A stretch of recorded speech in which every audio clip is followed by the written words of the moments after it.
Hey, my brothers, I'm back with another video. Today's, before I begin this sermon, I want to say hey to my brothers and also hey to my enemies. Remember, anytime you stand up for man's rights, you're going to always have enemies in society. Those same enemies will always want to take your rights away. But remember this, those same enemies want to force vaccinate you. The name of today's video will be called An Unhealthy Environment for Men.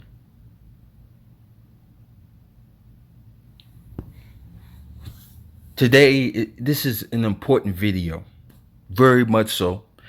I'm not going to be political. I'm not going to speak between the lines. I'm going to be very honest.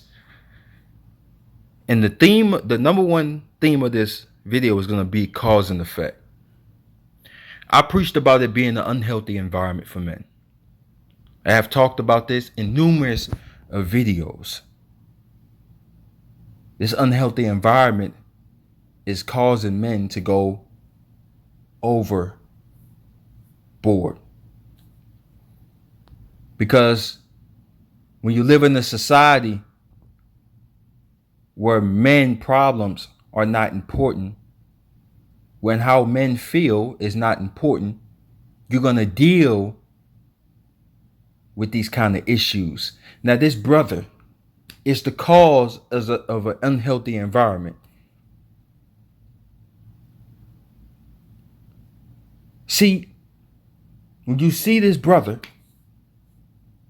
in the act, they say the atrocities he caused. I couldn't find that video because they must have took it down. But he said in that video that he'd been fighting for custody for a certain amount of years, that he was accused of raping his children, that he couldn't see his children. Both baby mothers did this to him, right? And he felt he was depressed, and he felt like he didn't have any more power in this situation. Now, when you're going through a custody battle for your children, you got to get you a lawyer. That means he's been spending money for years trying to see his children. He already was put on child support, and he was making good money. He didn't have a criminal background. He was an intelligent man. He was a nurse. I forget the position of nurse he had, but it was a high position. But he was an intelligent man. He really was. He didn't have a criminal background. Not all. But when I talk about cause and effect, they caused and effectively drove him over the edge. Now, I know a lot of people in this video say, well, you don't approve. I hope you ain't trying to approve of this message. No, I'm not saying what he did was wrong. But what I'm saying is, it's just a cause and effect that caused him to push him over the edge. Effectively, a society in the court system, in the gynocentric world, they look at men's problems as less than. An injustice system, they don't put man rights. They put man rights on the back burner. They look at a man as less than in this society. When you put a man in an unhealthy environment, because you got different type of men now. The old boomer niggas, they long dead. You have a new generation of men. And those men that you are pushing over the edge, because a man who has nothing and loses everything is bound to do anything. He has nothing to lose. You see, when you live in this kind of society that look at us as utilities, less than something just to use, then you're going to have a man commit atrocities, as they say. But I don't look at this situation as a atrocity. The only atrocity I see in this situation is the children. That they have to grow up in a society where they have not only not a father, because they wasn't gonna have that in the first place, whether he wouldn't have did it or not, but to grow up in a society where now they have no parents, mother or father, and they're gonna have to find out the hard, terrible truth on what happened to their parents. Now people say this ain't no gender war. Yes, this is a gender war. Whether you want to believe it or not, this is a gender war. People die in war. Innocent people get hurt in war. This is the reality.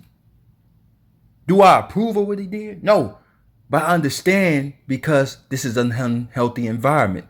You have a system that has failed us. You can't deny that. The government has failed man in the West. The government has failed us politically, socially, and economically. What do I mean when I say economically? Because we're allowed to spend as much money and get as much money taken from us, but we ain't allowed to get no benefits from seeing our children. So yes, economically, they have failed us. You can't deny that. Anytime you got to beg a woman to see your children, you're in bad shape. This is the kind of system we live in. I heard a brother, I was watching a stream about this situation when it happened. And I heard the brother say this man was a monster, that he should have controlled his emotions. See, in this society, they think men have to just deal with it. Deal with your pain. Deal with the situation. Fuck your feelings. Deal with the situation. Like we have no feelings.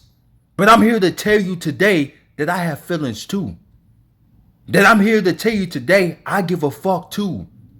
I'm here to tell you today that I'm not speaking for me. I'm speaking for every goddamn man in this situation today. This ain't the first case. This ain't the last case. And there have been cases previously before this case that happened. That's why I say the government has failed us, because they know this is a failed system and flawed by design, because there's economic gain dealing with these court cases. There's money to be made off the man to feed the system. You can't deny that. And as long as they benefiting off of men's back, breaking backs, they don't give a damn about your problems or what you going through. See, I'm not political, and I'm not going to be political because I'm passionate about this shit. If this brother would have knew about the red pill, he'll be still alive today. That's why I talked about what I'm working on with my brothers, 1-800 come home to the red pill. It's going to be a real reality. A game changer for men. Saving lives. Bringing them home. Stopping them for not just committing suicide, but putting themselves to get pushed over the edge. We trying to save men and get them for preventing themselves to getting to this point. He was catching hell for so long, he developed depression.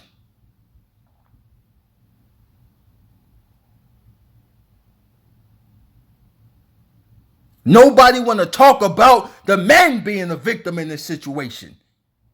Men are victims in the West. Nobody give a fuck about it because that's not their problem. And I find it to be disturbing that men today don't give a fuck about other men's problems. And it goes back to what I was preaching about. That when the men have no father, what kind of empathy does he have for men? I feel this motherfucker brother's pain on what he had to go through to do some shit like this. The pain of a man is a reality. The pain of a man course through his veins when you're dealing with the West, because you're in jail. When you go into the courtroom, they look at you as a criminal. You're already judged just by going in the courtroom. Every time you open your mouth, there's nothing getting taken seriously in that courtroom. Every man in the sound of my voice that's in a situation like this know what the fuck I'm talking about.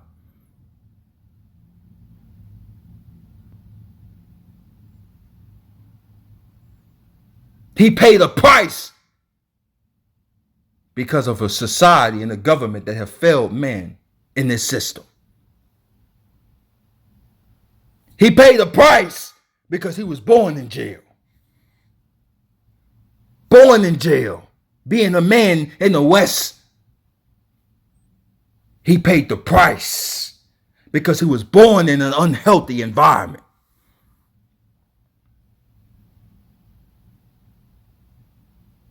Understand something today, that when you're living in a society that is unfair, unjust towards men, you're going to get more men like this in society.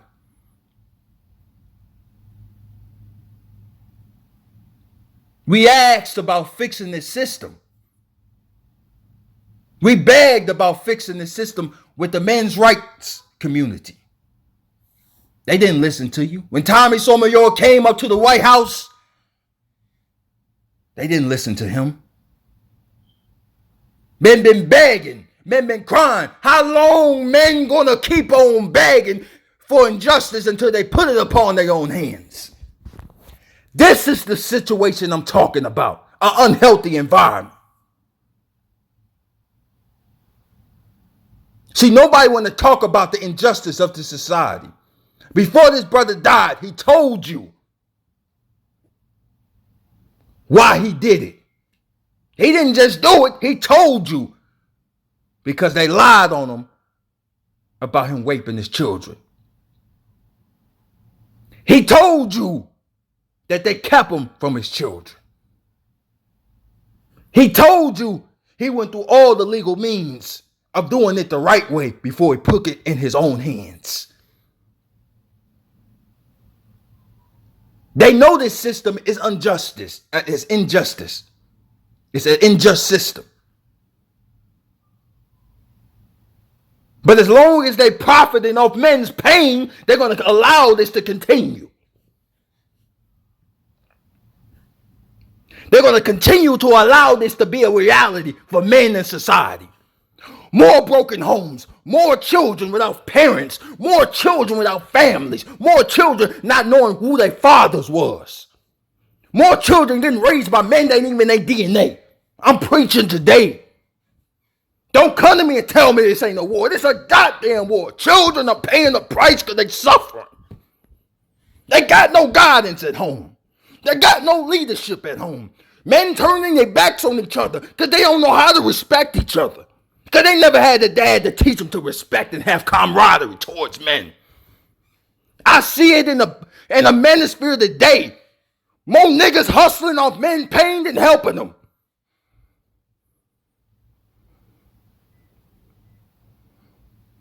The reason why I started the community, the reason why I named myself Midtown Savior, the reason why I created a 1-800 number through the brothers of helping create this website. So he can give a brother an opportunity so he don't wind up like this brother. Don't wind up paying the price.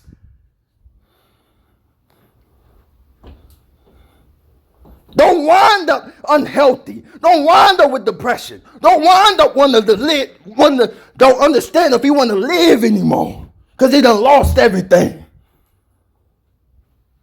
Nobody want to talk about a man's pain and the injustice of this court system.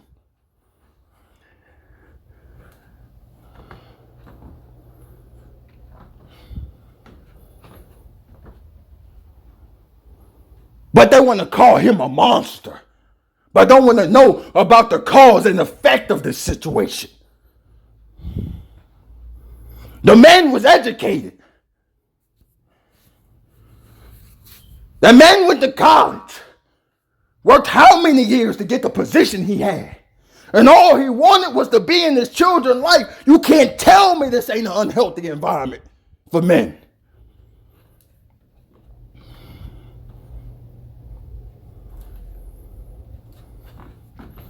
Brothers like Coach Greg Adams, I'm preaching today, had the nerve to come out here and say that brother was an idiot for believing in love when he didn't even know about the red pills. Instead of having empathy for the brother, you wanted to judge him. Where's the empathy for men in society today?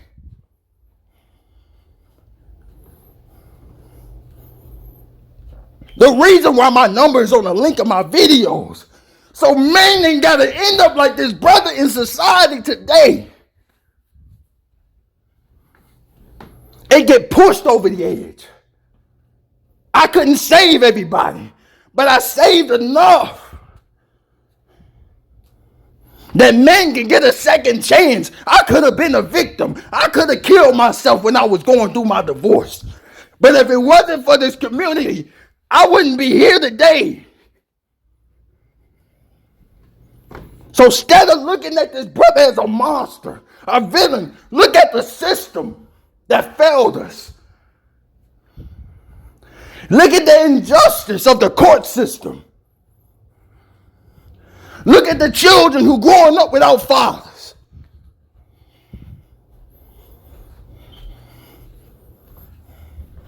I'm going to speak my mind. Because ain't nobody gonna do it because they worrying about the damn bag and speaking up for men's pain.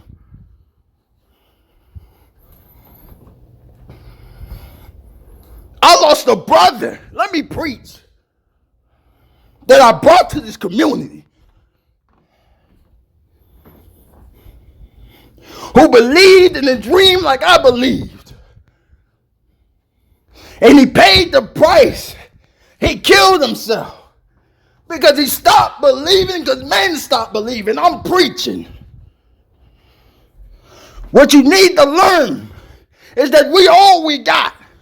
What you need to learn is stop bullshitting and playing with men and take this shit serious.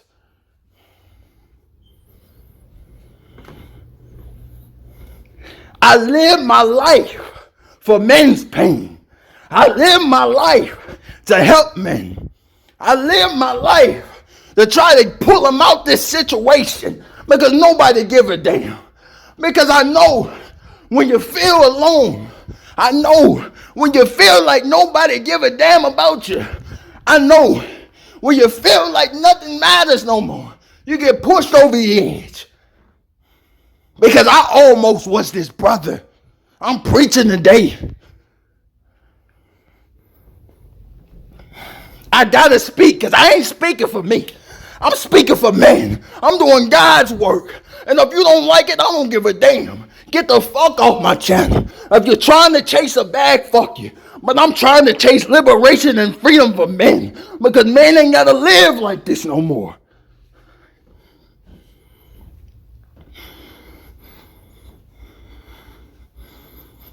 This case was not because he was a monster, but it was because we living in an unhealthy environment. I love you, brothers. I'm out.